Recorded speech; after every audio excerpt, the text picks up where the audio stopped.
بسم اللہ الرحمن الرحیم۔ السلام علیکم ورحمۃ اللہ وبرکاتہ۔ حضرت سلیمان علیہ السلام نہر کے کنارے بیٹھے ہوئے تھے کہ ان کی نگاہ ایک چونٹی پر پڑی جو گیہوں کا ایک دانہ لیے نہر کی طرف جا رہی تھی۔ حضرت سلیمان علیہ السلام اس کو بہت غور سے دیکھنے لگے۔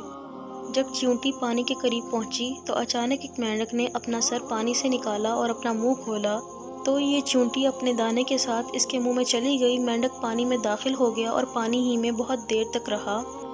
حضرت سلیمان علیہ السلام اس کو بہت غور سے دیکھتے رہے۔ ذرا ہی دیر میں مینڈک پانی سے نکلا اور اپنا منہ کھولا تو چونٹی باہر نکلی، البتہ اس کے ساتھ دانہ نہ تھا۔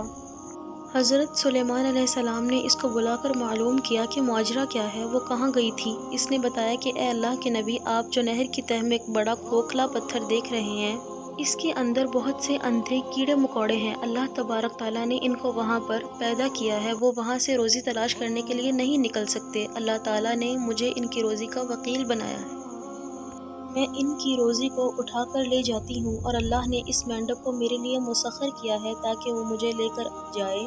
اس کے منہ میں ہونے کی وجہ سے پانی مجھے نقصان نہیں پہنچاتا۔ وہ اپنا منہ بند پتھر کے سوراخ کے سامنے کھول دیتا ہے، میں اس میں داخل ہو جاتی ہوں۔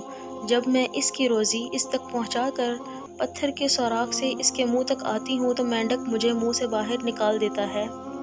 حضرت سلیمان علیہ السلام نے پوچھا، کیا تو نے ان کیڑوں کی کسی تسبیح کو سنا؟ چونٹی نے بتایا، ہاں، وہ سب کہتے ہیں، اے وہ ذات جو مجھے اس گہرے پانی کے اندر بھی نہیں بھولتا۔